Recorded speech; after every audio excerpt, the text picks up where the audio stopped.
You're making the biggest mistake of your life. My mother's voice still echoes in my head, 5 years later. The way she gripped her wine glass that night, knuckles white, you'd think I'd announced I was joining a cult instead of getting married. I'm Summer, and this is the story of how I watched my family's empire crumble while building my own. But let me take you back to that dinner first, the night everything changed. "He's a nobody," my father growled, jabbing his fork toward me. "A street artist who'll never amount to anything.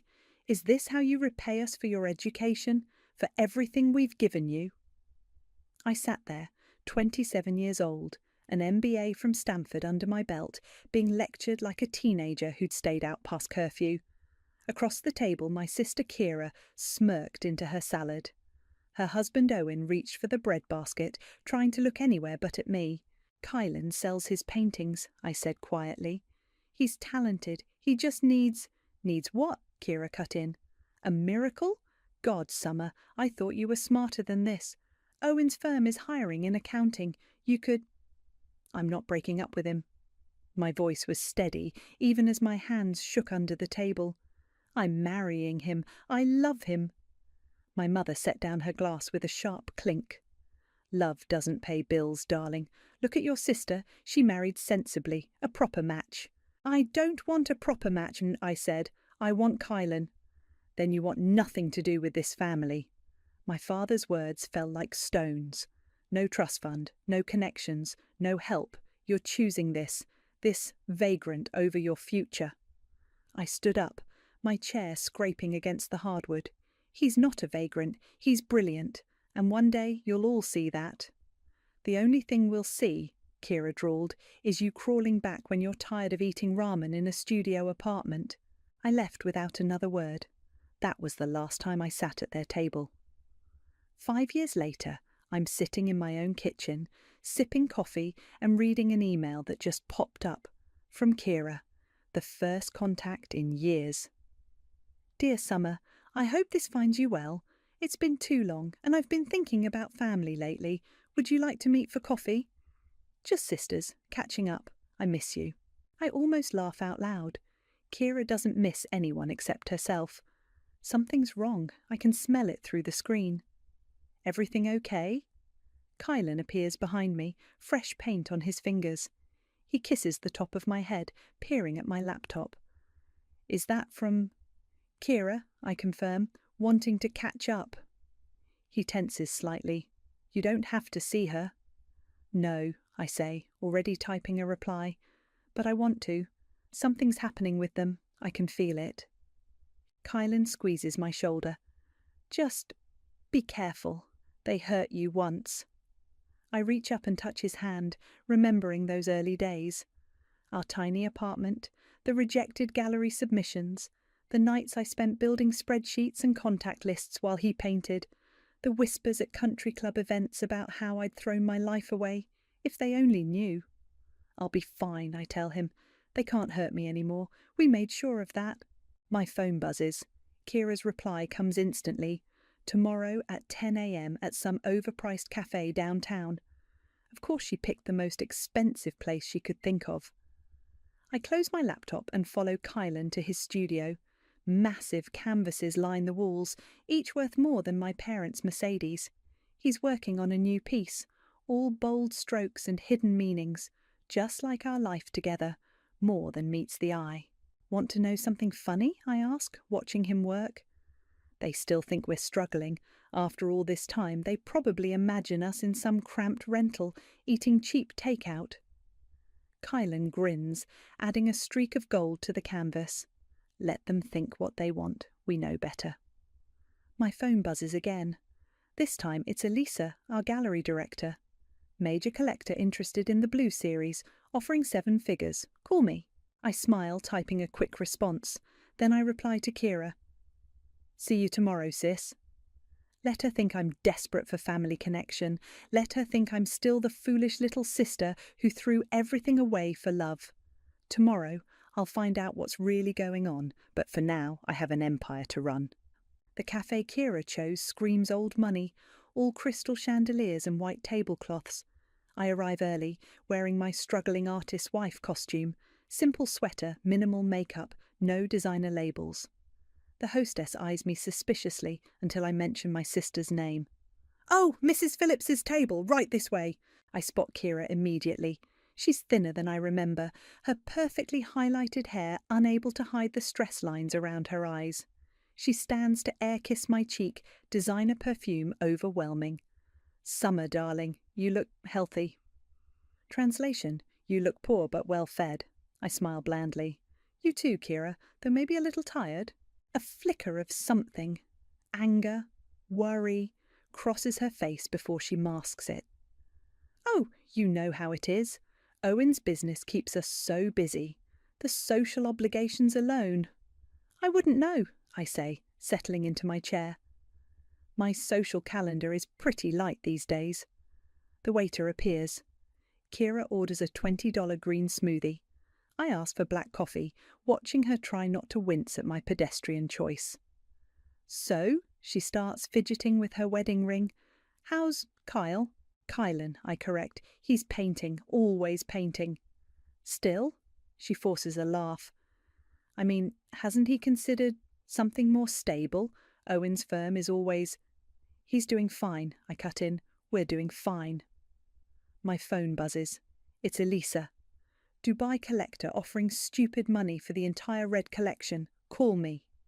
I silence the phone as Kira leans forward, dropping her voice.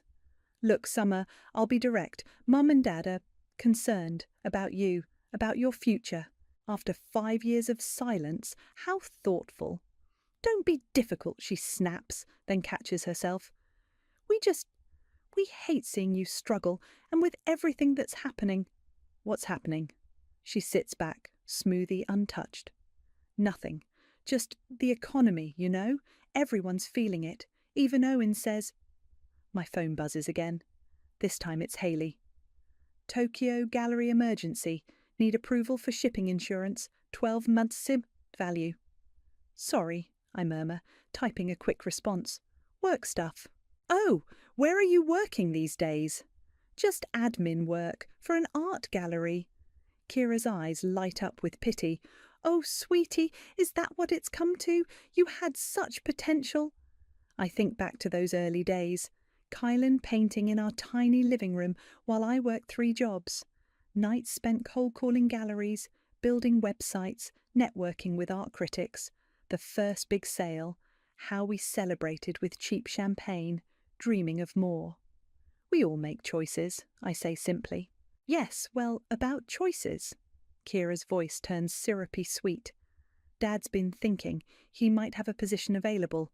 Entry level, of course, but—" A commotion near the entrance draws our attention. A woman in expensive yoga wear is arguing with the hostess, her voice carrying. "What do you mean my card was declined? Do you know who I am? Call my husband's office." Kira pales slightly, suddenly very interested in her smoothie.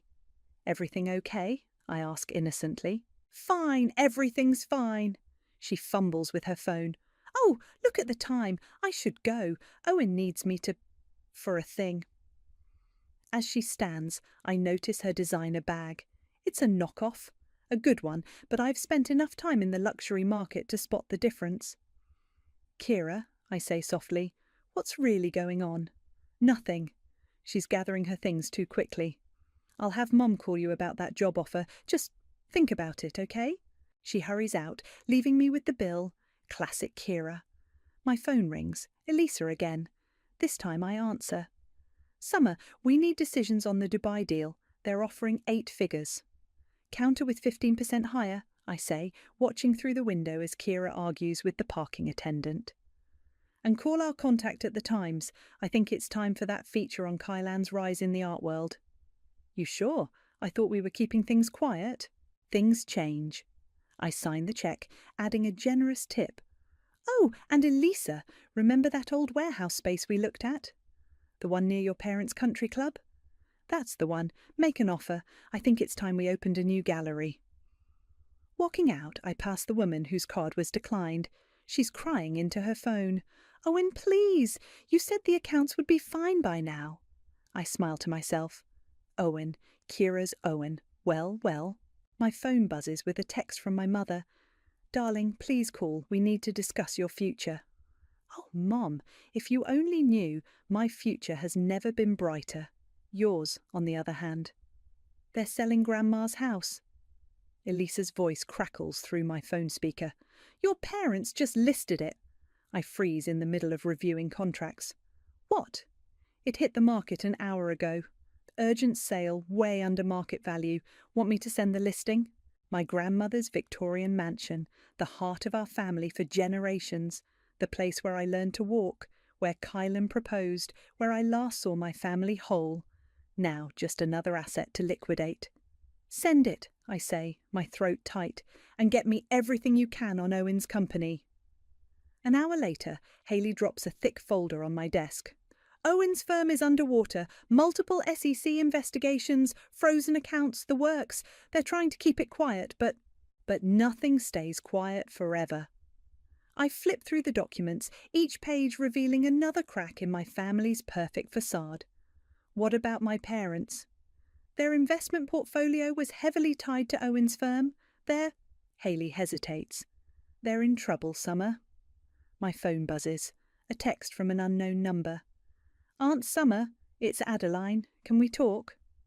I haven't seen my niece since she was 11. Now she's 16, and apparently reaching out behind her mother's back. Meet me at the gallery, I text back. Adeline arrives looking like a younger, softer version of Kira, but where her mother radiates superiority, Adeline's eyes hold something different.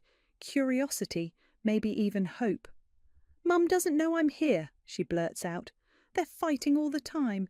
Dad's never home, and when he is, he's just staring at his laptop looking sick.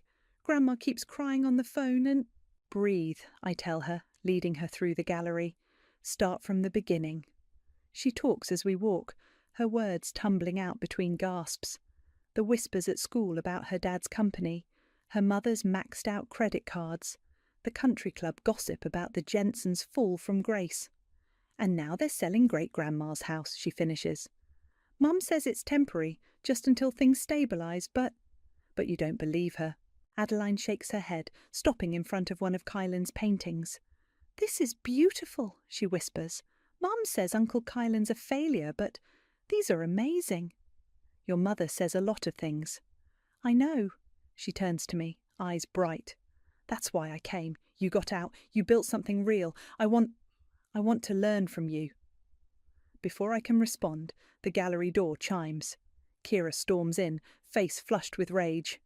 Adeline, get in the car, now. Mum, now. Adeline shoots me an apologetic look before scurrying out. Kira rounds on me, all pretense of sisterly affection gone. Stay away from my daughter. She came to me, I say calmly, maybe because she's tired of living in a house of lies. Lies? Kira laughs hysterically. You want to talk about lies? How about you, playing at being a gallery administrator while your husband wastes his life on finger paintings? I walk to my office, Kira following like a heat-seeking missile. Speaking of lies, I say, how's Owen's firm doing? She stops cold. What? And Mum and Dad's investments? Grandma's house? I turn, meeting her eyes. The country club membership you can't afford anymore? You! Her face contorts. You've been digging, enjoying our problems, aren't you? Little Summer, finally feeling superior. No, Kira, I'm just wondering why you're here, really here. She deflates slightly, sinking into a chair. We need help, she whispers. Just until Owen's deals come through. A small loan, your husband. His art must bring in something.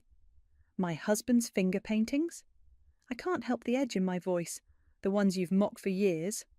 I was wrong, okay? Tears smear her expensive mascara. Is that what you want to hear? We're desperate. Mum and Dad are losing everything. Owen's facing. He might go to...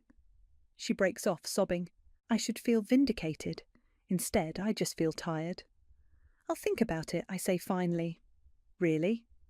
Hope flickers across her face. On one condition, you all come to dinner at my place. Your apartment? My house, I correct her. Friday night, 7 o'clock. Bring the whole family. She stands, straightening her knock-off bag. Thank you, Summer. You won't regret this. Oh, but someone will regret this Friday. Just not me. After she leaves, I call Kylan. Remember how we talked about revealing everything? I think it's time. Are you sure? I look at Grandma's house listing on my screen, then at the SEC documents about Owen's firm.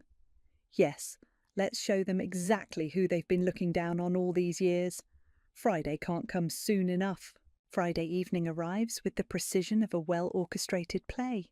Elisa and Haley help me set the stage, arranging Kylan's most valuable pieces throughout our penthouse. The dining room table gleams with crystal and silver, all the trappings my mother once claimed I'd never have again.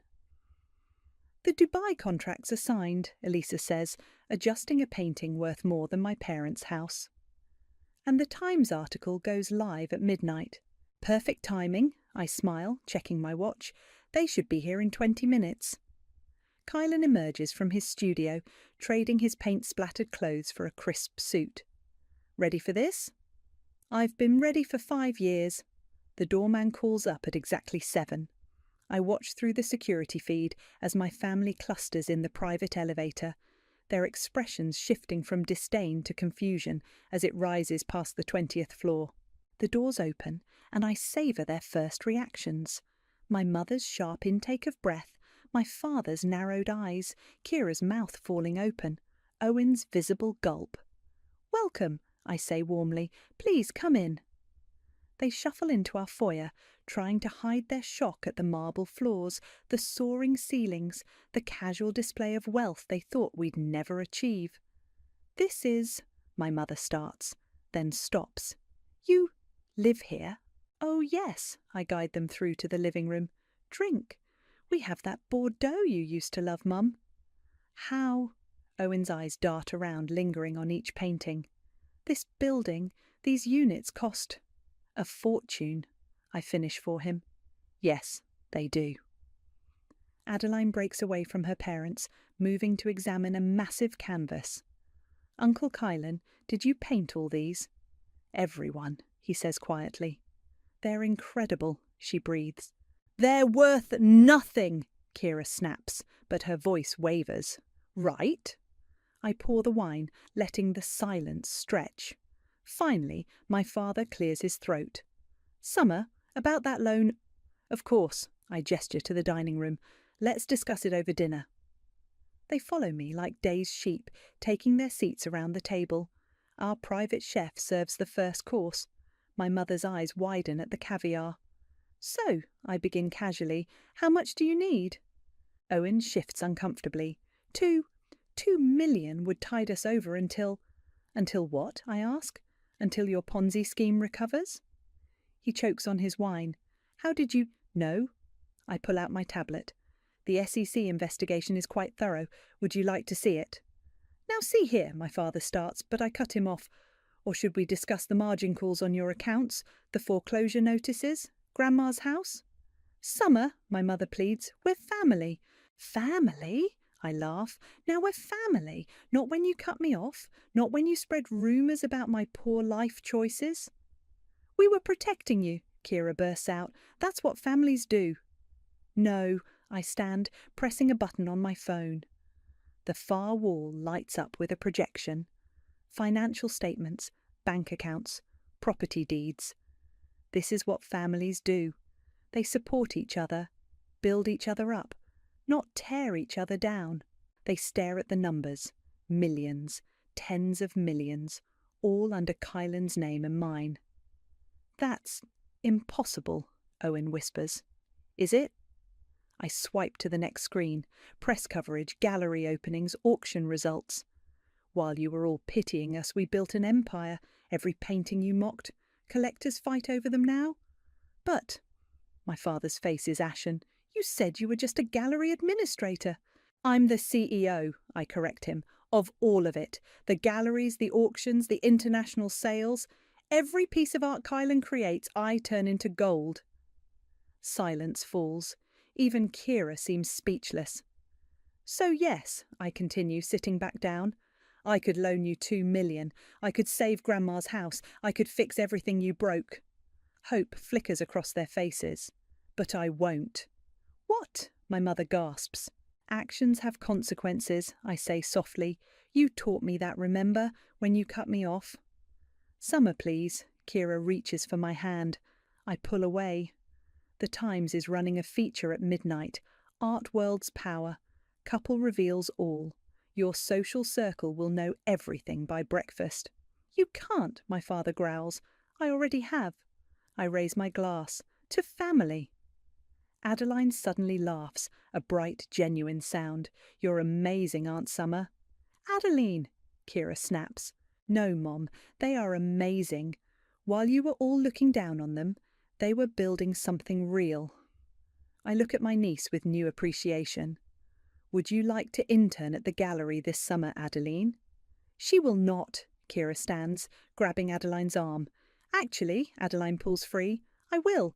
I want to learn from someone who creates value, not just spends it. The look on Kira's face is worth every struggle of the past 5 years. Dinner isn't over, but the real feast, revenge, is just beginning to be served. The rest of dinner unravels like a badly knit sweater. My mother alternates between tears and attempts at manipulation. My father's face grows redder with each sip of the wine he can no longer afford. Owen stares at his phone, watching his company's reputation implode in real time as the Times article goes live early. This is a mistake, Kira hisses, gripping her water glass. You're destroying this family. No, I reply calmly. You did that yourselves. I'm just refusing to fix it. After everything we did for you, my mother starts. Everything you did for me? I set down my fork. Let's talk about what you did for me. Remember Sarah's wedding? Kira pales. Summer, don't. No, let's tell this story. I turn to Adeline. Your mother told everyone at our cousin's wedding that I was only with Kylan because he was secretly wealthy, that I was a gold digger. Remember that, Kira? I was trying to save your reputation. By lying, when you thought we were poor? I laugh. The irony is delicious. My father slams his hand on the table. Enough. You've made your point. You're successful. Fine. But we're still your parents. Are you? I stand, walking to the window. Parents support their children. They don't bet against them. They don't spread rumours. They don't... We were right, he roars. Look at you now, cold, vindictive, enjoying our suffering. Larry, my mother touches his arm. Please. No, Tatum, she sits in her ivory tower judging us after we gave her everything. Everything except faith, Kylan speaks for the first time. Everything except respect. Owen's phone pings loudly. His face goes ash white. The SEC! They're announcing the investigation. It's public. Kira grabs his phone, scrolling frantically. No, no, no! Your accounts will be frozen by morning, I tell them. The country club membership, cancelled. The private school tuition for Adeline, due next week, and Grandma's house. I pause. Well, that's already gone. You knew, my mother whispers. You knew all of this was coming. Of course I knew. I have better lawyers than you do. And you let us walk right into this trap, Kira's voice breaks. Your own family. Like you let me walk into that dinner 5 years ago, knowing Dad was planning to cut me off, knowing Mom had already cancelled my credit cards. Silence falls. Even Adeline looks shocked at this revelation. You knew? I ask Kira. You all knew? We thought... My mother dabs at her eyes. We thought a little hardship would bring you to your senses. Instead, it brought me success. I press another button on my phone. A screen lights up with a familiar address. Oh, look! Grandma's house just sold. Already? My father stands. That's impossible. It was only listed... This morning. Yes, I bought it. The silence is deafening. You... Kira's mascara runs as tears fall. You bought our childhood home? Someone had to preserve the family legacy. I shrug. Since you were all so busy destroying it. Owen's phone pings again, and again. The news is spreading. Please, he begs. Summer, we can work something out. I have connections. Had connections, I correct him, past tense. Adeline moves to stand beside me. Can I still intern at the gallery? Of course. Adeline, Kira shrieks. Get back here. No, Mom, I'm staying. Someone needs to learn from this mess. My mother rises shakily. We should go. Clearly we're not welcome here. Oh, but you are, I smile. Stay for dessert. We're having humble pie. You think you're so clever, my father spits. So superior, but money doesn't make you better than us. No, I agree. Your actions made me better than you. I learned from every cruel word, every dismissive gesture. You taught me how to be strong, how to be ruthless. Congratulations. They file out slowly, defeated, all except Adeline, who hangs back. That was brutal, she says, but they deserved it? Yes, I look at my niece, really look at her. They did. Are you sure about the internship? She nods. Someone needs to break the cycle. Might as well be me. After they're gone, Kylan wraps his arms around me. You okay? I lean back against him, watching the city lights. You know what's funny? For years I dreamed of this moment. But now I just feel free. I turn to face him. We did it. We really did it. No. He kisses my forehead. You did it. I just painted. My phone buzzes. Elisa sending screenshots of the social media explosion. The mighty Jensen family's fall from grace is trending. Sometimes revenge isn't about getting even. It's about getting free. And I'm finally, completely free. The aftermath hits like a tsunami. By morning, my phone is flooded with messages from long-lost relatives and family friends, all suddenly remembering my existence. The country club crowd that once shunned us now desperately seeks connections. Another interview request, Hayley announces, waving her tablet. Forbes this time. I'm sorting through emails when Elisa bursts in. You need to see this. She pulls up a video on her phone. It's my mother, mascara smeared, being escorted out of the country club. This is a mistake, she shrieks at the security guard. We've been members for 30 years. Should we do something? Elisa asks. No, I reply, but my voice catches slightly. They made their choices. My phone rings, Adeline. Mum's having a meltdown, she says without preamble. She's threatening to send me to boarding school if I take the internship. Can she afford boarding school? No, Adeline laughs darkly. She can't afford anything anymore. Dad's frozen all the accounts. He might be facing charges. Before I can respond, my office door flies open. Kira storms in, looking wild. Fix this, she demands. Fix it now. Security, I call out, but she waves a piece of paper in my face. Your precious gallery. It's built on family land. Dad's name is still on the deed. He'll shut you down. I smile, taking the paper. You mean this deed? Check the date. She snatches it back, eyes widening as she reads. This is from 3 years ago. You bought it? Through a shell company. Dad was too proud to check who was really buying. You've been planning this, she whispers. All of it. For years. No, I lean back. I've been succeeding for years. This is just the natural conclusion. Owen's going to jail. Her voice breaks. Did you know that would happen? He committed fraud, Kira. Actions have consequences. Like you're so perfect, she spits, living in your tower playing Art World royalty. Mum, Adeline appears in the doorway. Stop. You, Kira whirls. Get in the car. We're leaving. No. Adeline moves to stand beside my desk. I'm staying. Someone has to learn how to build something real. I am your mother, and she's my aunt, the only one in this family who actually created something instead of just spending Daddy's money. Kira recoils as if slapped.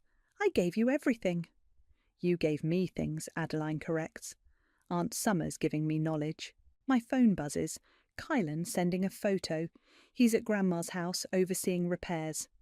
Keeping the old girl in the family, his message reads. The house. Kira sees the photo. You're really keeping it? Someone should. It's where I learned my most important lesson after all. What lesson? That family isn't about blood or money. It's about who stands by you when you have neither. Tears stream down Kira's face. We were trying to protect you. No, I stand. You were trying to control me. There's a difference. And now you're controlling us, taking everything. I'm not taking anything. Your husband's crimes, Dad's bad investments, your overspending. You did this to yourselves. Security finally arrives, but I wave them off. Kira slumps into a chair, defeated. What do you want? She whispers. Money? Public apology? What will make you help us? Nothing, I reply softly, because this isn't about revenge anymore. It's about consequences. We're your family. No, Adeline cuts in. You're her relatives. Kylan is her family. The people who believed in her, they're her family. You're just DNA. Kira stands slowly, dignity in tatters. You've won, Summer. Congratulations. I hope it was worth it. It wasn't about winning, I tell her, retreating back. It was about surviving. You just never thought I could do both. After she's gone, Adeline perches on my desk. That was intense. Welcome to the art world, intern. First lesson. Every masterpiece has dark shadows. My phone rings again, the Times wanting a follow-up interview. The headline, Art World's power couple reveals hidden empire, has gone viral. Should I take it? I ask Adeline. She grins. Absolutely. Show them what real success looks like. I answer the call, watching through my office window as Kira's car pulls away. In the reflection, I see myself. Not the family failure, not the poor artist's wife, but the woman who built an empire from their discarded dreams. Yes, I tell the reporter, I have quite a story to tell. Because sometimes the best revenge isn't just success. It's success they have to watch, powerless to deny or destroy. And I'm just getting started. A week later, I'm standing in Grandma's house, my house now, running my fingers along the familiar banister. Kylan's team has already started restoration work, bringing life back to the old walls. My phone hasn't stopped buzzing since the Times article. Owen's arrest made national news. My parents have fled to their lake house, hiding from reporters. Kira's social media has gone dark. The East Wing needs the most work, Kylan says, coming up behind me. But the bones are good. Like me, I smile, but it doesn't quite reach my eyes. The doorbell rings. It's my mother, looking smaller somehow, her designer clothes replaced by simple slacks and a sweater. Summer, she says quietly, can we talk? I lead her to the kitchen, the heart of the house, where she once taught me to bake cookies. Now she sits at the counter like a stranger, hands clasped tightly. Your father's had a heart attack. The words hang in the air. I grip the counter. He's stable, she continues, but he's asking for you. Why? Because you won. Her laugh is hollow. Everything we built, everything we thought we were protecting, it's gone, and you built something bigger. I didn't want to win, Mum. I wanted you to love me anyway. I did love you, she bursts out. I loved you enough to try to save you from struggle, from hardship. No, I cut her off. You loved your idea of me, the perfect daughter who'd marry rich and live your kind of life. You never loved who I actually was. And who are you? She whispers. Someone who chose love over money, who built something real instead of living on appearances. Who learned that the hardship you feared was actually the foundation of everything good in my life? She wipes her eyes. Your father, he wanted to tell you he's proud, finally proud. Too late. Is it? She reaches for her purse, pulls out an old photo. It's me at 5, covered in paint, beaming at the camera. You always were the artist. I was just too blind to see it. The front door opens. Adeline arrives for her first day of internship. She freezes when she sees my mother. Should I come back? No, I say. Stay. You're family now. My mother flinches at the words. Tatum, she starts. That's what you never understood, I tell her. Family isn't inherited. It's built, like success, like respect. Can it be rebuilt? She asks softly. Before I can answer, my phone rings. It's Elisa. The Dubai collection just sold, triple the estimate. Good, I say. Transfer the usual percentage to the foundation. Foundation? My mother asks. The Dean Foundation for Arts Education? Adeline explains. Aunt Summer funds scholarships for artists who need support, like Kylan once did. My mother's face crumples. All this time, while we were looking down on you. You were looking the wrong way, I finish. Now, if you'll excuse us, Adeline has her first lesson in gallery management. Summer, please, your father is in the best hospital, receiving the best care, because despite everything I made sure of that, not out of love, but because I'm not like you. I don't destroy people just because I can. She stands slowly.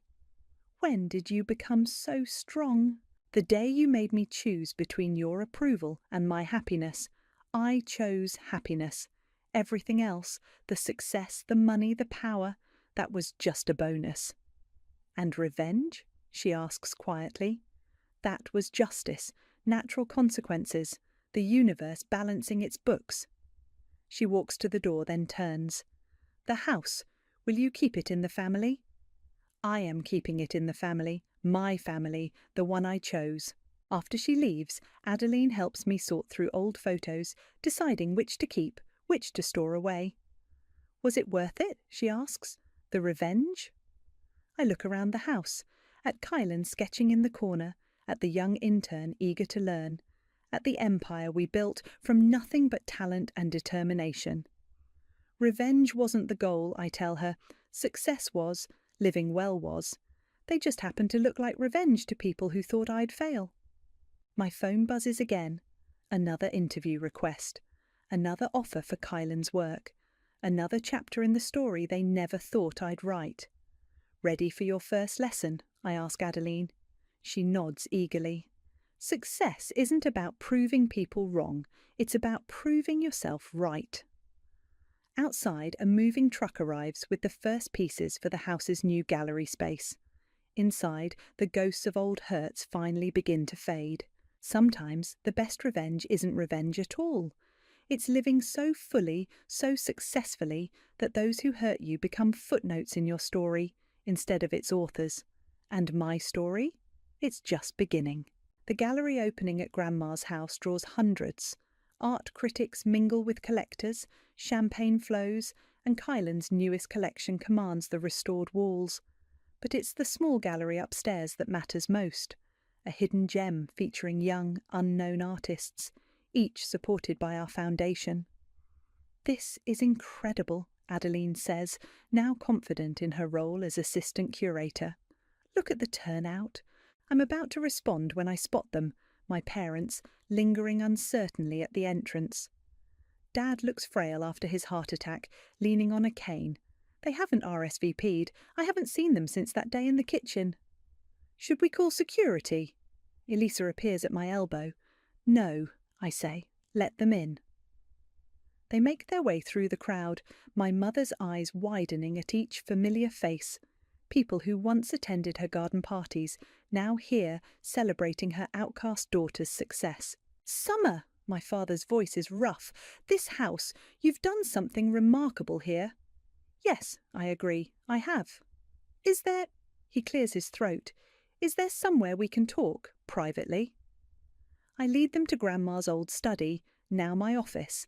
They sink into the leather chairs, looking small against the backdrop of Kylan's most personal work. A portrait of me at my desk, power and vulnerability balanced in every brushstroke. Owen's sentencing is tomorrow, my father says. I know. Kira, she's moving in with us, starting over. Good for her. Summer, my mother leans forward. We've lost everything.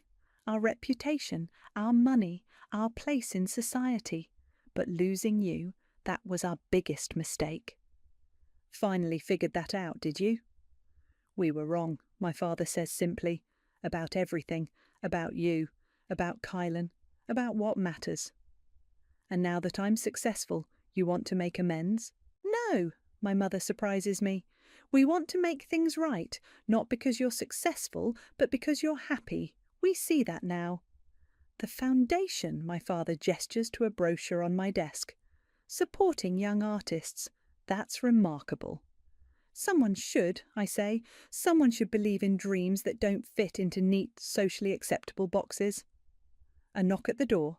It's Kylan. They're asking for you downstairs. The Times wants photos. My parents start to rise, but I hold up a hand.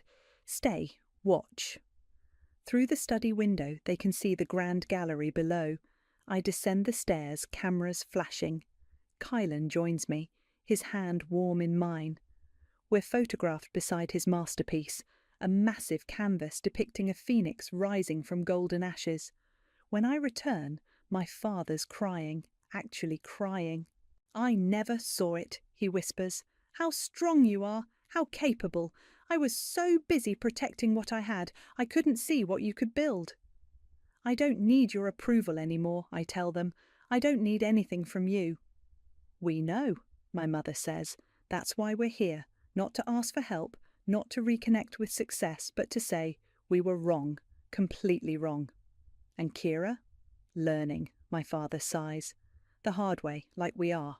Adeline appears in the doorway. "Aunt Summer, the Dubai collectors are here." My parents stand. "We should go." "No," I surprise myself saying. "Stay, watch what your daughter built. Not to rub it in, but so you understand, really understand, what you almost stopped from existing." They follow me downstairs, hanging back as I work the room. I'm in my element here, moving between art world elite and scholarship recipients with equal ease. Kylan catches my eye from across the room, his smile saying everything. Later, as the crowd thins, my father touches my arm. "Thank you for letting us see this, for not destroying us completely when you could have." "I'm not you," I tell him. "I don't destroy things, I build them." "Can you build bridges?" my mother asks softly. I look at Kylan, at Adeline, at the empire we've created, at the young artists whose dreams we're funding, at my parents, humbled but finally seeing me. "Bridges take time," I say, "and trust, and proof that both sides want to cross." "We do," they say together, then start small. "Come to dinner next week. Meet the real me, the real us. No expectations, no past, no judgment. Just dinner."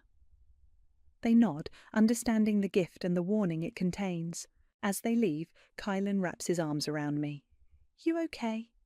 "Better than okay," I say, watching them go. "I'm free, really free, not from them, but from needing them, from wanting their approval, from the past." "And the revenge?" "Turned into something better, something that helps people instead of hurting them." Because sometimes the best endings aren't about getting even. They're about getting better, growing stronger, building higher. And sometimes, just sometimes, they're about learning to build bridges instead of burning them.